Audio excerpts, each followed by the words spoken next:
empezamos ya. Hoy tenemos el doctor Alejandro Tomaselo, neuroradiólogo intervencionista del Hospital Vall d'Hebron, y nos va a hablar de su experiencia con la trombectomía mecánica en el tratamiento del infarto cerebral.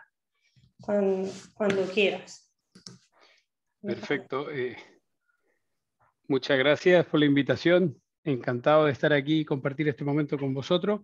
Haré un repaso un poco histórico de la trombectomía, lo que hacemos actualmente y un poco hacia dónde vamos, ¿vale?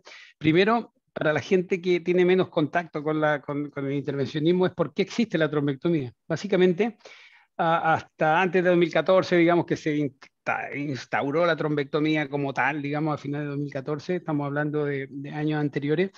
El único tratamiento efectivo que había era la trombolisis, ¿vale? Pero la trombolisis tenía sus limitaciones en términos de indicación, porque no todos los pacientes eran susceptibles de darle un trombolítico.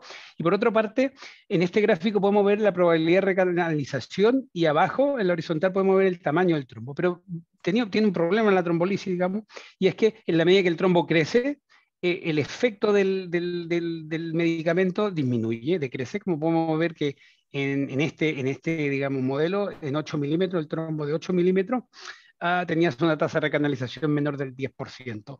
Ahora, ¿dónde se alojan esos trombos? Es lo que nosotros llamamos el bio, o sea, la large vessel occlusion, que son lo típico, M2 proximal, M1, la carótida interna, P1 y el tronco basilar, ¿vale? Por tanto, en ese territorio es donde realmente se ha validado de alguna manera el uso de la trombectomía. Y siempre tenemos que agregar que a estas oclusiones intracraneales puede haber una oclusión extracraneal, los típicos tándem de carótida o también en la circulación posterior, ¿vale? Con respecto a la trombectomía mecánica, es evidente que han pasado muchas cosas, ¿vale? ¿Y qué quiere decir que han pasado muchas cosas? Quiere decir que las técnicas han ido variando a través del tiempo o se han ido instaurando diferentes técnicas de recanalización en un mismo momento, ¿vale? Como todas las cosas de la vida, hay un desarrollo técnico y desarrollo de la evidencia. El desarrollo de la técnica hoy por hoy va más rápido que la evidencia. Siglos atrás la evidencia iba mucho, o la evidencia, o digamos, o la filosofía iba mucho más rápido que la técnica, pero hoy por hoy es al revés. Por tanto, el desarrollo técnico ha sido muy rápido, el desarrollo de la evidencia va un poco más lentamente y tiene su lógica. Empezamos con el año, alrededor del año 99, perdón, del 2000, 2001, 2002, salió al mercado este dispositivo, el MERSI, en el cual se hicieron estudios, y era un dispositivo que la verdad que no funcionaba muy bien, por lo menos en nuestra experiencia, pero bueno, ya había un dispositivo el cual podía trabajar sobre los trombos. Anteriormente, básicamente se trabajaba o con guías, se intentaba recanalizar el trombo con la guía, con el microcatéter, o aplicando fibrinolíticos locales. Y ya avanzando el tiempo, el 2007, ya aparecen un sistema de un stent que se había desarrollado para tratar aneurismas, pero un stent que no se soltaba. Y alguien, de hecho el doctor Castaño, el primer médico que publica un caso de hacer una trombectomía, retirar el trombo con este stent abierto, y en vez de enfundarlo, él retira el stent así, con aspiración durante la maniobra, y se trae el trombo. Y ahí básicamente se abre la nueva ventana, digamos, que ya del 2010 en adelante ha inundado, digamos, el mundo, y a partir de la evidencia de alta calidad del 2015, ya realmente una explosión en términos de distribución o esparcimiento de esta técnica en el mundo. Hoy por hoy tenemos dos técnicas, que ya se las explicaré, el stent retriever y la aspiración distal. Y la evidencia ha ido un poco igual, empezamos con la evidencia de los trombolíticos, luego del MERSI, luego de los stent retriever, y por último hemos ido avanzando en las indicaciones de esta trombectomía, que abordaremos un poquito más adelante. Hoy por hoy tenemos tres técnicas que se las explicaré a continuación. Pero antes, vean lo que pasa en Cataluña en el 2021. Se han activado 3.300 códigos ITU, de los cuales 2.000 han sido ITU isquémicos, y vean, un 32% ha recibido trombolisis y un 24% trombectomía mecánica. Estamos hablando del 21. Y fíjense que en la vía de cómo se divide la trombectomía en rescates y en primarios. Primarios son pacientes que no han podido recibir trombolítico, y rescates son básicamente, digamos, sería trombolisis más el stent retriever. Se llama rescate porque en algún momento había que esperar si había o no efecto del trombolítico. Con respecto al tratamiento endovascular, se los voy a explicar rápidamente. Primero se va a hacer un acceso vascular. El acceso vascular depende de muchas cosas, no solamente de la experiencia del operario, sino también depende del tipo de arcos que tenga el paciente, de dónde estén alojados los trombos, o también de las características físicas del paciente. Pueden ver este tórax, un paciente de 38 años de 270 kilos, evidentemente ir por arteria femoral es imposible, la única vía que encontramos en este caso fue la arteria humeral, ni la radial pudimos acceder en ese momento. Como digo, los accesos vasculares básicamente son tres: femoral, carotidio, radial. También podríamos utilizar la arteria humeral o braquial, y también accesos ulnares, pero los tres primeros que he dicho son los que inundan, digamos, hoy por hoy el tratamiento: femoral específicamente, radial en segunda opción, y carotidio también puede ocurrir. En el Valle de Hebrón, para que se hagan una idea, estos son los porcentajes. ¿Perdón? Bueno, sigo. Los abordajes en el Valle de Hebrón, estos son los porcentajes en el último año, ¿vale? Y estos datos que están aquí son de los últimos 4 años, 1033 trombectomías más o menos, creo que son 4 años, en el cual el tiempo de procedimiento total ha sido de 41 minutos. Y los abordajes han sido los siguientes: como pueden ver, femoral principalmente, cerca de un 70%, y luego radial, este año digo, porque anteriormente hacíamos muchísimo menos radial, cerca de un 30%. El abordaje carotidio también en algunos casos lo utilizamos, tal manera de poder llegar a la oclusión si es que no tenemos otras vías de abordaje. Luego se ha de cateterizar los troncos supraórticos, que es una maniobra compleja. Aquí pueden ver cómo un catéter gira en la aorta y va por los troncos supraórticos. Esta es una parte importante, se requiere cierta pericia para poder abordar todos los casos. Pensar que alrededor del 25% de los pacientes tienen más de 80 años, por tanto, y con elongación, con hipertensión, y hay que entender que la cateterización no es fácil, más si los pacientes se mueven. Ya saben que la mayoría de los pacientes nosotros los tratamos con sedación consciente. Luego, el diagnóstico en el tratamiento endovascular se debe hacer. Vemos la colateralidad, que a veces nos ayuda a tomar decisiones, no obstante tenemos la perfusión, que nos puede ayudar. Muchas veces tenemos perfusión, o en algunos centros también hacen un CTA en 3 fases, ¿vale? Luego hacemos el diagnóstico del nivel de la oclusión. Lo típico es M1 o una T carotidia. Aquí están ambas fotos. Siempre intentamos ver la forma de los trombos, tal manera de hacernos una idea. También podemos ver ramas más distales, como pudiera ser un M2, y también los tándem. Diagnosticamos qué pasa en la carótida, está ocluida, no está ocluida, o las arterias vertebrales, y si es una lesión eventualmente estenosante o que ocluye la arteria y queda aterosclerótica, o tiene una disección. Evidentemente intentamos hacer ese diagnóstico, no siempre es fácil.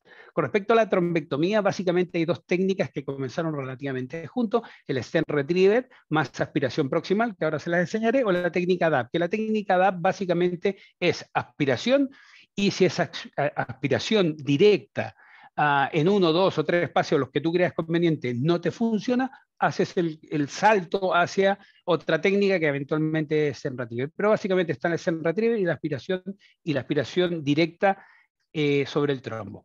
Y luego nace una técnica que se llama Solumbra, que venía de Solitaire más Penumbra, que eran catéteres de aspiración, o técnica combinada, que es combinar ambas técnicas, ¿vale? Con respecto a las técnicas hay más, pero estas serían las 3 principales. Con respecto a los stent retriever, en el fondo son stent autoexpandibles, o sea, tú los cargas sobre un microcatéter. Cuando llega a la localización del trombo los abres. Estos stent tienen baja cobertura metálica y están unidos a un pusher, que no son liberables. La baja cobertura metálica hace que el trombo pueda meterse dentro de las celdas del stent, tal manera que cuando tú lo retiras abierto, el stent quede atrapado, o sea, el trombo quede atrapado dentro del stent. Hay diferentes tipos de stent.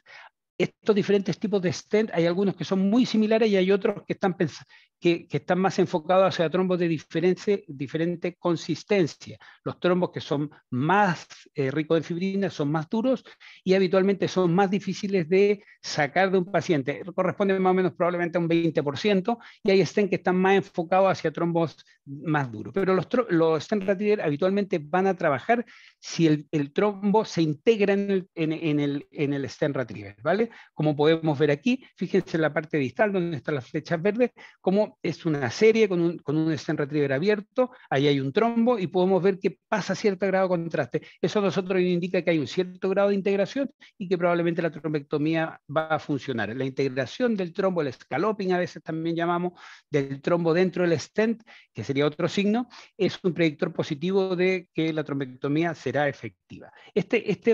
Abrimos el stent y luego lo retiramos con aspiración.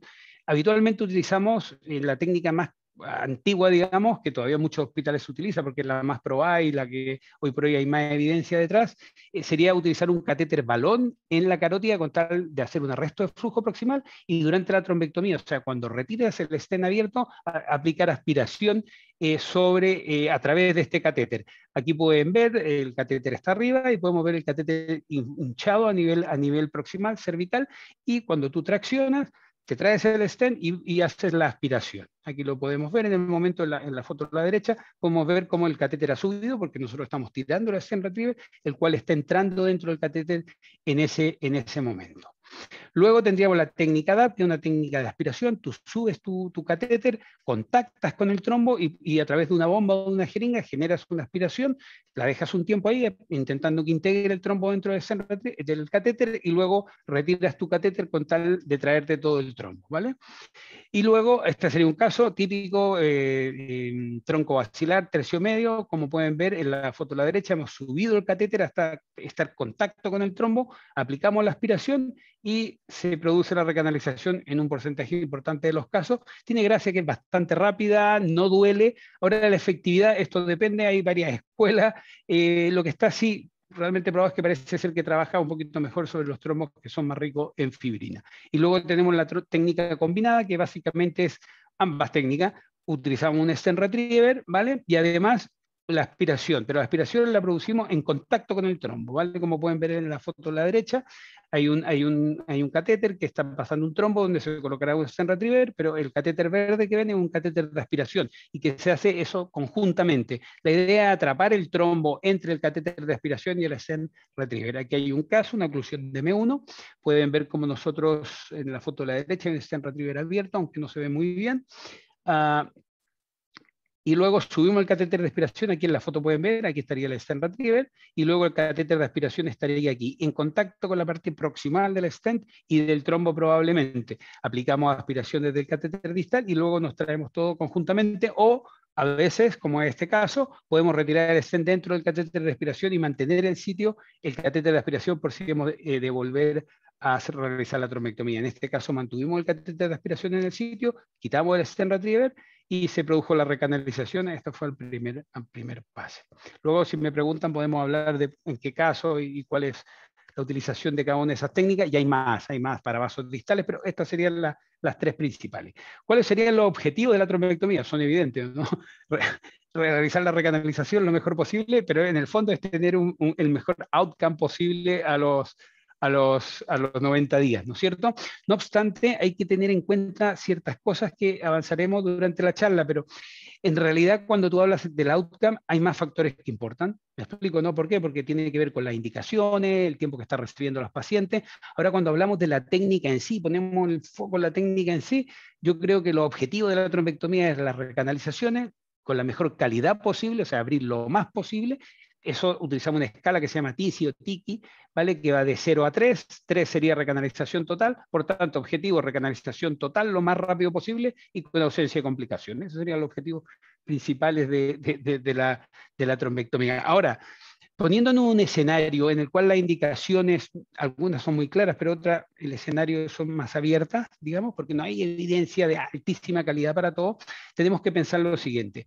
Y esto probablemente como radiólogo vosotros lo habéis visto, es cuando nosotros buscábamos la evidencia, la calidad y los estudios, las indicaciones eran bastante más restrictivas, pero hemos de tener en cuenta que al restringir las indicaciones, y restringir las indicaciones quiere decir que vas a dejar afuera algunos pacientes que eventualmente se beneficiarían del tratamiento, obtendrás buenos resultados, pero limitarás el efecto de tu tratamiento sobre la población. Por contrapartida, si tú eres laxo entre comillas, pero tratas a más personas, eres menos restrictivo, beneficiarás a todas las posibles pacientes que se beneficiarían de tu tratamiento, aunque evidentemente trabajarás un poco más y algunos de esos tratamientos serán fútiles, un poquito más que en el otro grupo.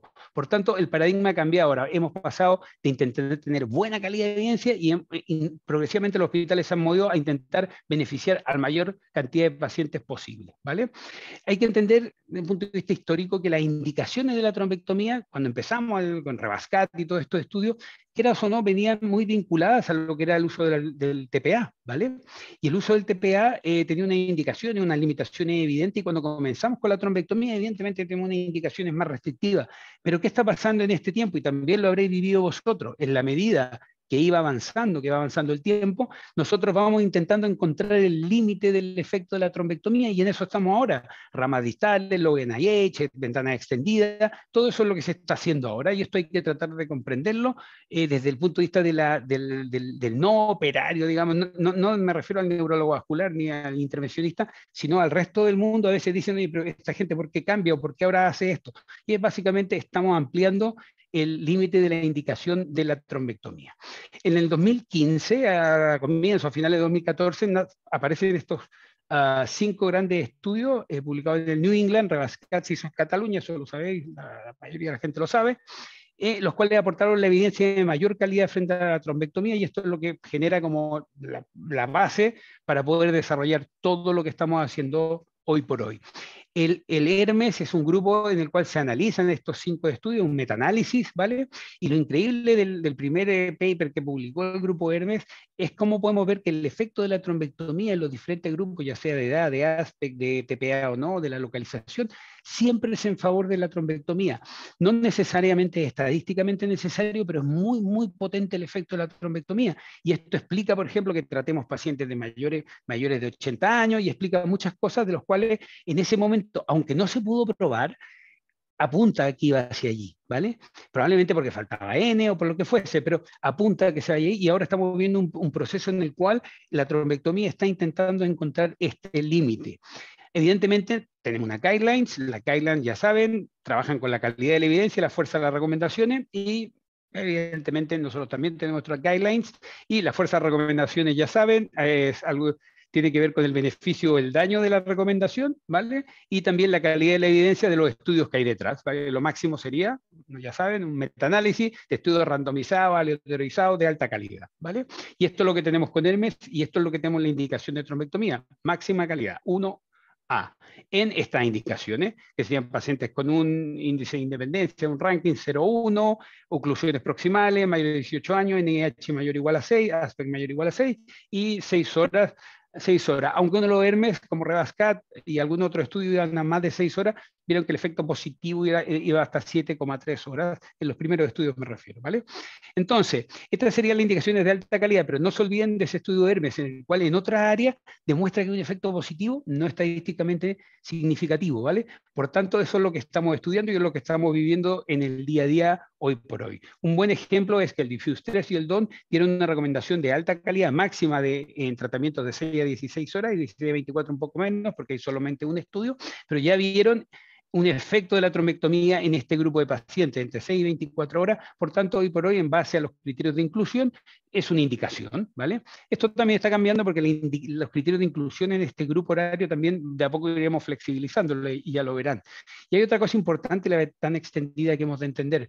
La gran información no es solamente de la trombectomía, la gran información que aporta es que pacientes que estaban aguantando las 6 horas terminan por caer en un gran porcentaje de pacientes, terminan no yendo bien. Por tanto, hemos de entender que a veces pacientes que están compensando no quiere decir que vayan a compensar en tiempos más extendidos, ¿vale? Vamos a ver rápidamente algunas indicaciones como M2, la indicación es de menor calidad, ya lo ven, ¿no? Un 2B, ¿vale? Entonces, ¿qué sabemos de ramas distales como M2? Sabemos que en el Hermes lo mismo, hubo un efecto positivo, pero no fue estadísticamente positivo. Cuando se analizan diferentes estudios, en todos pasa más o menos lo mismo. Por ejemplo, en este se hizo un metaanálisis de Swift, Star, Diffuse 2 y el MS3, que es un estudio más antiguo, y vieron que con diferentes, digamos, outcome funcional, hemorragia, y siempre va en favor de M2, no siempre fue estadísticamente significativo, pero parece que la trombectomía tiene un efecto sobre las ramas distales. Pero evidentemente, ramas distales, M2 proximal no tanto, pero M2 distales, son vasos más frágiles, no están tan fijos como M1, nuestros dispositivos, la gran mayoría se habían desarrollado para vasos más grandes, por tanto, desde el punto de vista técnico es un poco más, digamos, un poco más difícil, y también con los años hemos ido aprendiendo y ahora trabajamos mejor que hace 3 años atrás, ¿vale? Y eso es importante de entender. ¿Qué es lo que yo pienso? En el fondo tenemos que ser, hasta que no tengamos la superevidencia de súper alta calidad, tenemos que ser pragmáticos. La localización tal vez no importa tanto, lo que importa es cuál es la elocuencia de lo que está, de esa rama ocluida, y eso es lo que nos va a indicar si debemos ir o no. Evidentemente, a ramas muy complejas que desde el punto de vista técnico crea el operario que no puede ir, es una cosa, pero a priori yo creo que hay que ser bastante pragmático, básicamente ver elocuencia de los territorios y valorar si se ha de ir o no se ha de ir. ¿Vale? Con respecto a nosotros, hace un tiempo atrás, Alan Flores hizo un estudio sobre las oclusiones distales en el Valle Hebrón, y básicamente lo que vinimos a ver fue que estaba justificado ir una rama a una rama distal si el NIH era mayor de 8, ¿vale? Veíamos un efecto en salud si el NIH era mayor de 8, pero esto hay varios estudios similares, aquí pueden ver otro estudio NIH 13, otro 16,8, todavía falta un poco de información respecto a eso, pero hoy por hoy lo que sí sabemos, vuelvo a insistir, yo creo que tiene que ver con, hay que tener una aproximación más, digamos, pragmática, no es tanto el nivel de oclusión, sino el deterioro clínico o los síntomas son los que te van a orientar a si debes ir o no. Más indicaciones de estas, digamos, que son más límites, NIH menores de 6, se llaman low NIH o síntomas moderados, o aspect bajos. Va muy rápidamente sobre eso. Sobre el NIH bajo, fíjense el NIH bajo. En el NIH bajo ocurre un poco lo mismo. Sigue yendo en favor en el metaanálisis Hermes de estos 5 estudios, en favor de la trombectomía, pero no es estadísticamente significativo. Pero cuando podemos ver, fíjense el baseline que hay, que sería la línea de abajo, que sería NIH, y el ranking en la vertical. Fíjense que los NIH bajo, el comportamiento de los triángulos rojos, que sería el control, es similar a los NIH altos. ¿Qué quiere decir? Que parece ser que sigue habiendo un efecto a pesar de los NIH bajos. ¿Hasta cuánto? Tendremos que verlo. Evidentemente, tendremos que terminar de definir esto, ¿vale? Hay gente que plantea, bueno, tal vez podríamos estresar, viene un paciente con una oclusión de gran vaso ocluido, bueno, pongamos a prueba las colaterales. Hoy por hoy no lo sabemos, pero sí sabemos algunas cosas. Por ejemplo, en este estudio, que es un grupo de NIH bajos, menor o igual a 5, fíjense en el cuadrado este de la derecha, fíjense en los pacientes no trombolizados y en los pacientes trombolizados. Fíjense que en los pacientes trombolizados el NIH disminuyó en el 80% y solamente aumentó en un 15%. Fíjense en ese mismo grupo, en los pacientes que no recibieron tratamiento, solamente en un 36% disminuyó el NIH y aumentó en un 41%. Parece que orienta que por lo menos algún subgrupo de este NIH bajo se ve, digamos, favorecido por el tratamiento. Y este otro interesante, otro estudio en el cual básicamente vieron las fluctuaciones neurológicas de los pacientes, ¿vale? Y dividieron en pacientes que no fluctuaron, en pacientes que fluctuaron 2 puntos, en pacientes que fluctuaron 4 puntos o más. Y sería severe early neurological deterioration, se llama, ¿vale? ¿Y qué vieron en esto? Que en el grupo que no fluctuaban, menos de un 30% tenían una oclusión de gran vaso. Ahora, en los pacientes que la fluctuación era mayor, un 75% tenía un gran vaso ocluido. Por tanto, low NIH en gran vaso no estamos hablando en vaso pequeño, estamos hablando en M1, lo que llamamos el large vessel occlusion. Entonces, parece que un signo clínico de que una oclusión de NIH bajo va a fluctuar es que tenga una oclusión de un gran vaso. Sabemos que esos pacientes en términos generales van mal. Este es un metaanálisis que analizó todos los pacientes que se habían tratado con NIH menor de 6. Y fíjense que los outcomes aquí no fueron en favor del tratamiento endovascular, muy por el contrario, fueron en favor del tratamiento médico. Pero cuando analizaron el subgrupo de LVO, cambia la cosa, el efecto del tratamiento de trombectomía en los pacientes con gran vaso ocluido y con NIH bajo va en favor del tratamiento. Como digo, todavía tenemos que esperar a ver qué va a pasar, pero de esto en NIH, no sé el límite hoy por hoy, pero esto en NIH bajo, con un gran vaso tapado, hay un grupo probablemente importante que terminemos por tratar. No sé hasta qué NIH, todavía tenemos que investigar o saber más sobre este tema. Con respecto a los low aspect, esta es una diapositiva del mar, que es muy buena y me gusta, es, imagínate, nosotros estamos en la casa y te llevan a las 4 de la mañana y te dicen un paciente con aspect 4. La pregunta es, ¿hemos de ir o no hemos de ir? ¿Vale? Es fácil decir, antiguamente no hubiéramos ido, pero hoy por hoy, ¿qué sabemos? Voy a ir muy rápido sobre el tema. Hablamos de aspect bajo menor de 6. Este es también del grupo Hermes, un análisis en base a los aspects, ¿vale? Lo lideró Luis San Román del clínico. Y lo que pueden ver aquí, pueden ver los diferentes aspects, ¿vale? Y si el efecto positivo o el efecto era en favor de la trombectomía o en favor del grupo control. Y fíjense que en todos estos grupos, ¿vale? En todos los grupos de aspect fue en favor de la trombectomía con excepción del grupo 0,2. Por tanto, a falta de más evidencia, hoy por hoy sabemos que hay un efecto positivo de la trombectomía sobre aspectos menores de 7, digamos. Es evidente que faltan los grandes estudios, que ya les explicaré cuáles son, pero hoy por hoy sabemos que en grupos de oclusión vascular de gran vaso, ¿vale? Y aspect bajos, por lo menos aspect 3 parece ser que tiene un efecto. Evidentemente, un metaanálisis de estudios que iban enfocados en otra línea, pero con sus grandes limitaciones. No obstante, como digo, estamos hoy por hoy esperando los resultados de estudios como el TESLA, el TENSION, el EXTREMI, el SELECT2, que básicamente aportarán información sobre los tratamientos low aspect o NIH bajo. Lesiones en tándem ocurre lo mismo. No me voy a alargar, pero hay muchos estudios metaanálisis y estudios particulares que apuntan a que el uso del stent más doble antiagregación no sería o sería la mejor opción, digamos.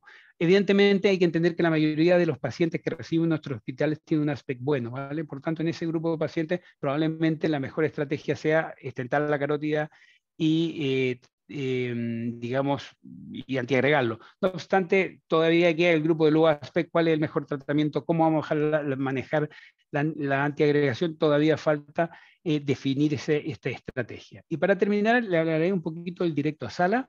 Este es un estudio que acaba de ser presentado, prontamente saldrá publicado, básicamente un estudio que es la unidad de ictus del hospital, evidentemente con la participación nuestra. El Manu y Mark básicamente lideraron el estudio y bueno, básicamente hicieron, basado en la experiencia que teníamos de la unidad, plantearon un estudio randomizado. ¿Y cuál era esa experiencia? La experiencia era que en nuestro hospital nosotros trabajábamos con 3 flujos intrahospitalarios, pacientes que iban directo a emergencia, directo al TAC, de la ambulancia al TAC, o pacientes que iban de la ambulancia a la sala de angio, que eso empezamos a hacer yo creo que el 2016 o por ahí, o a finales de 2015, ¿vale? Evidentemente los pacientes que enviábamos hacia el TAC eran prácticamente todos los pacientes, los que van que de la ambulancia pasan a emergencia solamente eran los pacientes que teníamos que estabilizar, o básicamente son muy pocos, casi todos van al TAC, y pacientes con sospecha clínica de gran vaso ocluido directamente a la sala, ¿vale? Y evidentemente tenía que estar disponible. Y se hicieron a lo menos 2 papers que recogen esa experiencia, voy rápidamente para no pasarme en el tiempo, y lo que vimos que reducíamos los tiempos de intrahospitalario de door to groin, o sea, de la puerta de la urgencia hasta la punción de la ingle, de 70 minutos en el grupo que iban al TAC o pasaban por urgencia, contra 16 minutos. ¿Vale? Contra 16 minutos, y eso tenía un efecto en salud importante, ¿vale? En este caso lo podemos ver. Los directos a sala tuvieron un 41% frente a un ranking bueno a 90 días frente a un 28% los pacientes que no fueron digamos, no fueron directos a sala. Hay más explicaciones, no solamente el tiempo, obviamente, que lo podemos conversar después. Básicamente, cosas que tenemos que tener en cuenta es que para enviar directo a sala hay unos hechos que nos permitieron o permiten justificar ese directo a sala. Primero, hay escalas que predicen, escalas clínicas que predicen con una buena sensibilidad y especificidad, no tanto, pero hay valores clínicos que en base a SCORE nos pueden orientar a esas oclusiones de gran vaso, ¿vale? Eso es lo primero y que han demostrado ser efectivas. Nosotros usamos la escala RACE, que básicamente la Natalia, pero de la OSTA neuróloga, desarrolló conjuntamente con el equipo de Carl Rutri. Y luego, otros factores importantes. Fíjense en el gráfico de la izquierda, fíjense que aquí tenemos los TAC que nosotros realizábamos básicamente en Lleida, ¿vale? ¿Qué es lo que sabíamos? Que si un paciente en Lleida tiene un aspect 10, la posibilidad que cuando llegara a Barcelona tuviera un aspect bajo era menos del 4%, ¿vale? Y en 8-9, el 9%. ¿Qué queremos decir? Que pacientes con aspect en nuestro hospital en Lleida, por ejemplo, con aspect mayor de 8, la probabilidad que tuvieran un aspect de 0 a 5 era muy bajo. Por tanto, aspect bueno allí tenía mucha lógica mandarlos directo a la sala, ¿vale? Era muy poco probable que tuvieran un aspect bajo al llegar allí. Y por otra parte, cuando se analizan los TAC que se han hecho en el hospital, y en este gráfico de la derecha lo podemos ver, en pacientes con onset a llegar al hospital de 3 horas, fíjense que solamente un 5% tuvo un aspect menor de 6, y entre 3 y 6 horas solamente un 9%. En total, el porcentaje de pacientes que llegan con aspect bajo y una oclusión de gran vaso es muy, muy bajo. Por tanto, eso justificaba o justifica el poder mover paciente directamente a la sala de angio, según mi criterio, porque es bastante seguro, ¿vale? En la sala de angio lo que hacemos es descartar hemorragia con un Convince CT y luego procedemos al procedimiento. Básicamente la estrategia fue randomizar los pacientes en urgencia y algunos iban, pacientes que tenían sospecha de gran vaso, iban al TAC u otro a la sala de angio, ¿vale? Básicamente, en ambos grupos pueden ver que encontramos oclusiones en un 83-85% de los casos, y con el FINDI rápido no voy a abordar mucho más, pero básicamente podemos ver que las tasas de recanalización fueron similares en ambos grupos, ¿vale? Ya sea los que pasaron por el TAC o ya sea los que fueron directamente a la sala de angio. Y los tiempos pueden ver, los pacientes que fueron al TAC, 42 minutos contra 18 minutos, door to groin de los pacientes que fueron a la sala de angiografía directamente. Evidentemente, para recibir a los pacientes hay que trabajar como un pit stop de la Fórmula 1.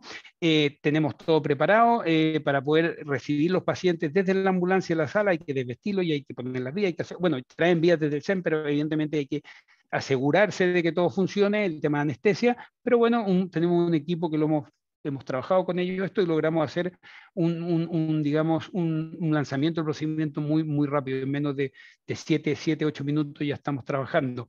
Y este fue el efecto en salud, que lo podemos comentar ahora en las preguntas. El efecto en salud, ya pueden ver, el ranking de 0 a 2 fue cerca de más de un 40%, y en el otro grupo cerca del 30%, por tanto hay un efecto en salud que podemos comentar ahora, pero básicamente es el tiempo que tú reduces. También, de alguna medida, podemos pensar que la sobreselección que produce la imagen termina afectando tal vez de alguna medida los outcomes porque selecciona pacientes, ¿vale? Y sobre repetir las pruebas de imagen sobre un hospital, ¿vale?, que recibe desde otro, ya han salido varios estudios y el efecto de repetir las pruebas de imagen, especialmente en pacientes que tienen aspect adecuado en su hospital de origen, evidentemente es limitado y puede hasta ser perjudicial. Por tanto, hay que ver probablemente la situación de cada hospital, pero tiene bastante lógica el evitar repetir imágenes de forma innecesaria con tal de evitar que se produzca este daño que a veces produce la imagen, el retraso de los tiempos, o pudiera ser la sobreselección de pacientes, o sea que por imagen sacas pacientes los cuales se beneficiarían de la trombectomía, que no invalida que haya que hacer las pruebas de imagen. Eso es importante y eso lo podemos hablar ahora. Eso, muchas gracias y quedo pendiente de las preguntas.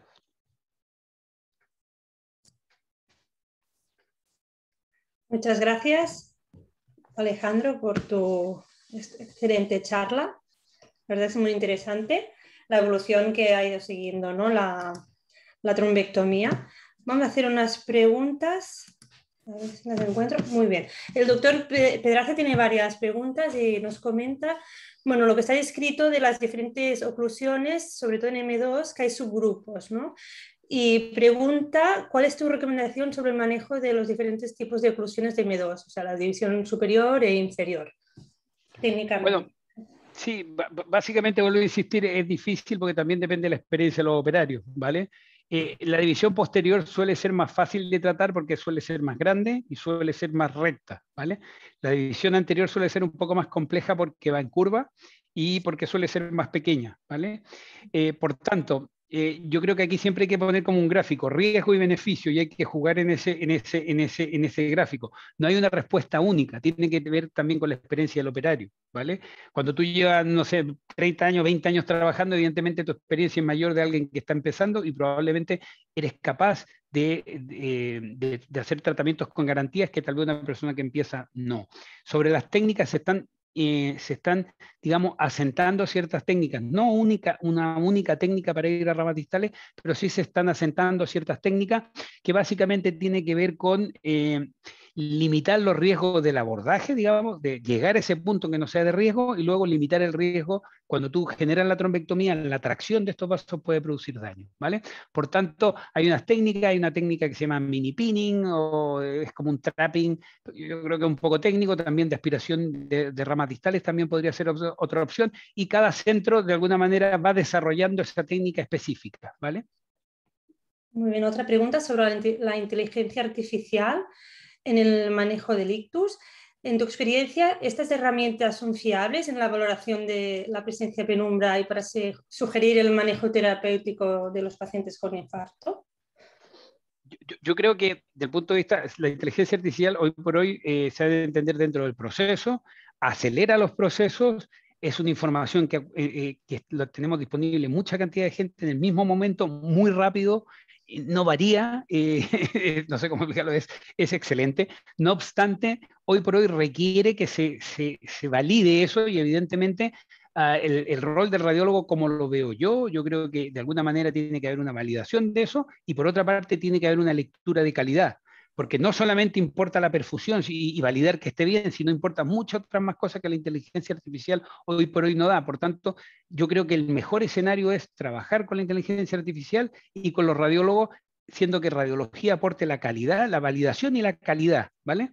Y que puede ocurrir en diferentes tiempos, ¿no? Tú tienes una oclusión en M1, un aspect bueno, un área de mismatch muy grande en inteligencia artificial, bueno, ya te puedes ir moviendo, pero tiene que haber una lectura, una lectura, validación y de calidad que te diga, hay disección, no hay disección, hay comunicantes, bueno, hay muchas variables que pueden existir aquí. Por lo tanto, sí, la respuesta es, yo creo que la inteligencia artificial aporta muchísimo y debe trabajar en línea con los radiólogos. Y vuelvo a insistir lo que he dicho siempre, el mal uso de estas técnicas no es culpa de la técnica o de la aplicación.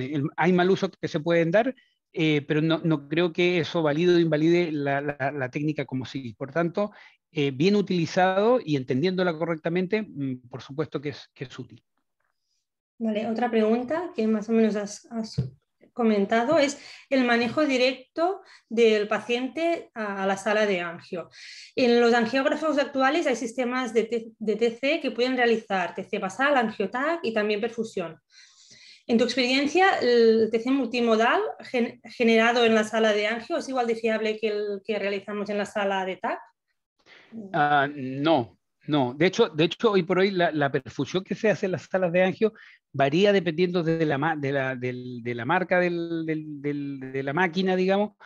Yo creo que no lo conozco, pero conozco porque he visto la máquina. Por ejemplo, Siemens ahora tiene una que también trabaja con el Rapid, pero hoy por hoy no están validados los puntos de corte, o sea, no se puede trabajar basado en la evidencia con esa perfusión, ¿vale? Eso está claro. ¿El futuro cuál será? No lo sé, ya lo veremos. Lo que sí sé es que todas las compañías han trabajado en el desarrollo del cone beam CT que sea de mayor calidad, tal manera de tener con una gran fiabilidad la capacidad de descartar hemorragia y ver que el cerebro no tenga básicamente sangrados, ¿vale? Para leer aspect yo creo que la tecnología falta, aunque han mejorado muchísimo. Philips tiene el Butterfly, Siemens tiene otras técnicas que básicamente son adquisiciones de alta calidad, pero sabiendo que por lo menos en la realidad en Cataluña, sabiendo que la gran mayoría de los pacientes que recibimos nosotros tienen buenos aspects, que sabiendo que desde el punto de vista clínico nosotros vamos a tener una oclusión vascular por esta escala, por los scores, con una alta posibilidad en mover un paciente de esas características, alta sospecha clínica, ¿vale? Y moverlo directamente a la sala, descartar hemorragia. Luego, si tú asumes que probablemente en un 15% de esos pacientes que mueven a la sala va a tener hemorragia o no va a tener una oclusión tratable, es una opción, porque hay un efecto en salud, y ese efecto en salud, vuelvo a explicarlo, tiene que ver con el tiempo. Ahorras unos 30 minutos al paciente de door to groin, y por otra parte, ahorras hoy por hoy, o le evitas esa, que todavía ocurre, probablemente esa sobreselección que ocurre en pacientes que pasan por radiología. Vale, o sea que básicamente lo usáis como tag simple para descartar hemorragia, ¿no? ¿Entiendo? En paciente con alta sospecha. Vale, gracias. Gran vaso. Otra pregunta, el doctor Pedraza comenta que has comentado que hay una técnica de tratamiento que es menos dolorosa que la otra. Entonces, en tu experiencia, ¿siempre hay que realizar trombectomías con sedación con un anestesista o hay algún caso en que no lo hagas? La trombectomía, como así, desde el momento que traccionan los vasos, duele y duele mucho. Con el stent retriever, con técnicas mecánicas, duele más que con la aspiración. Evidentemente porque hacen menos daño y traccionas menos, ¿vale? Ahora, la necesidad de sedación o anestesia, en verdad no está tan justificada por el dolor, porque son momentos muy transitorios, sino básicamente se basa en el movimiento del paciente, ¿vale? Entonces, el movimiento del paciente, si tú consigues tener una técnica que el paciente esté quieto, ya te vale. Ahora, ¿qué es lo que hemos visto? Por lo menos hasta el momento de ahora, la sedación consciente desde el punto de vista de impacto clínico parece ser que es mejor que anestesiar completamente a un paciente, ¿vale? Parece ser. Y logramos tener al paciente la gran mayoría de las veces relativamente quieto. En el futuro, probablemente veremos con el desarrollo de la técnica de anestésica específica, tal vez podremos ver que en algunos centros se anestesian a estos pacientes sin tener un impacto clínico. Hay estudios monocéntricos, la mayoría, en Alemania, que han visto un efecto hasta positivo de anestesia como neuroprotector, pero hoy por hoy no es el benchmark. El benchmark hoy por hoy es tratar los pacientes con sedación consciente para evitar ese movimiento durante el tratamiento. Muy bien. Otra pregunta del doctor Pedraza. Se ha descrito la recanalización fútil tras la trombectomía. En tu experiencia, ¿cómo puedes predecir las recanalizaciones fútiles? ¿Tú crees que hay que evitar este tipo de recanalización? Bueno, sí, evidentemente cuando tú tienes un infarto establecido hay que evitarlo. Hoy por hoy, claro, es complejo. ¿En qué casos no tratarías a un paciente? En el caso que tú tuvieras una oclusión de un gran vaso, que todo el territorio afectado de la perfusión en flujo probablemente también estuviera afectado en volumen, o más que en volumen, estuviera afectado en el TAC basal. Ahí no hay mismatch, o el mismatch sería mínimo, probablemente no lo tratarías, y si recanalizarías tendría una reperfusión fútil con riesgo de hemorragia.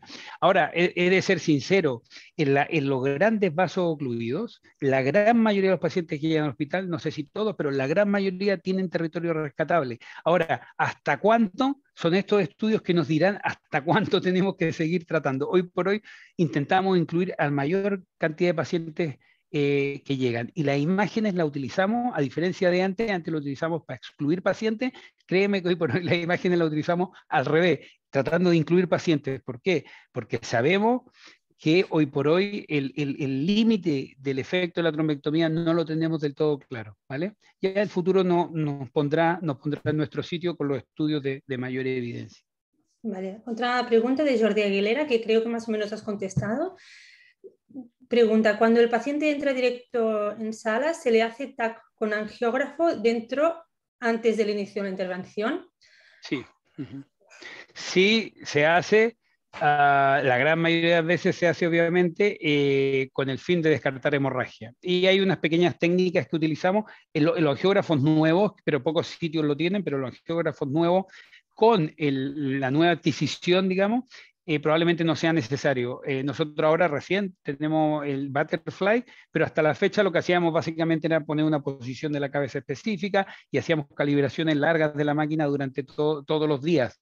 Pero hoy por hoy, como digo, las nuevas técnicas de Cone-B en todos los equipos que empiecen a instalar, evidentemente cambiarán este paradigma y será más fácil para nosotros que llegue el paciente y no preocuparnos tanto de aspectos técnicos, sino simplemente hacer la adquisición. Y una pregunta, ¿intentáis valorar el ASPEX con este TAC o no? No, No. simplemente hemorragia, no hemorragia. Y ya está. Claro. Por eso es importante el estudio este de la AngioCat y los otros estudios, y ahora hay un estudio que se llama WITRAS, que hay varios hospitales en España, varios en Cataluña también, que están dentro de él. Básicamente es importante el efecto en salud, pero también es súper importante la seguridad. Y todo apunta a que es seguro. ¿Y por qué es seguro? Por lo que digo, porque la gran mayoría de los pacientes tienen un mismatch, la gran mayoría de los pacientes llegan en un aspecto bueno y es muy raro que te llegue un paciente en un aspecto bajo. Pero en relación a la pregunta, no vemos aspect. Sería un error, yo creo, hoy por hoy, intentar leer aspect en un convincing. Vale, otra pregunta de Jordi Aguilera. ¿Hay alguna evidencia de qué tipo de anestesia durante la trombectomía puede influir en el resultado de la misma? Lo que decía, hay muchos estudios pero básicamente se han sacado de estudios como Rebascat, como Mr. Clean, que básicamente vienen a ver el efecto de la anestesia general en esos estudios. Y evidentemente ha salido en contra de la anestesia general. También sabemos qué pacientes enviamos a anestesia general en esos estudios, ¿vale? ¿Qué quiero decir? Que hoy por hoy lo que parece claro o lo que apunta más es utilizar sedación consciente. Ahora, hay tres estudios muy claros que se trabajó en hospitales, son estudios o sea, de un centro, en los cuales se generaron unos protocolos de anestesia muy específicos, ¿vale? Y con mucho cuidado, evitando que bajara la presión arterial mediante la inducción, y en esos estudios, no recuerdo exactamente en todos los puntos, pero el efecto de la anestesia fue o no hubo efecto negativo o hubo efecto neuroprotector. Por tanto, ¿cuál es el paradigma? Ahora tenemos que saber bien o intentar ver cuál es ese efecto de la anestesia general.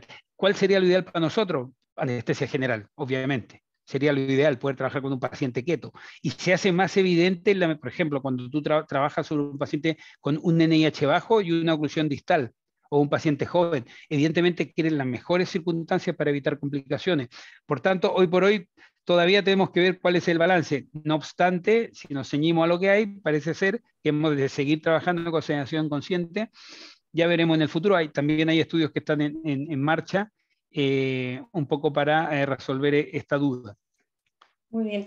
Y el doctor Ramiro pregunta si nos puedes explicar brevemente tu experiencia en la trombectomía en pacientes pediátricos.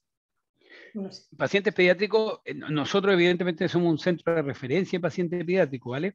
No obstante, los tratamientos que se hacen en pediatría, piensa que eso puede llegar a ser 3 o 4 al año, de los cuales hay un porcentaje de niños que son, no la gran mayoría, pero la mitad son, tú los tratas como si fuesen un paciente grande. Ahora, pacientes de meses que hemos tenido, yo te diría que son 1 o 2 al año. Hoy por hoy no hay, trabajamos con dispositivos que son de pacientes más grandes, ¿me explico, no? O utilizamos técnicas de recanalización de rama distal en adultos, la incorporamos a los niños más pequeños. Pero hoy por hoy, a mi modo de entender, hemos de ver que los que van a llegar a trombectomía son muy poquitos, evidentemente. Ahora, de ese subgrupo, probablemente la mitad van a ser pacientes complejos de tratar. Yo creo, eso sí, la centralización de ese grupo de pacientes que ya se ha hecho. Y como digo, son muy poquitos. Desde el punto de vista técnico, no es que son similares probablemente a un adulto. Evidentemente está todo el componente más emocional que puede hacer o más dramático de que son niños, ¿vale? Pero bueno, son muy poquitos, por suerte. Vale. Bueno, pues muchas gracias, Alejandro, por tu excelente presentación y conocimiento. Paso al doctor Pedraza para que concluya la sesión. Muchas gracias. No se oye.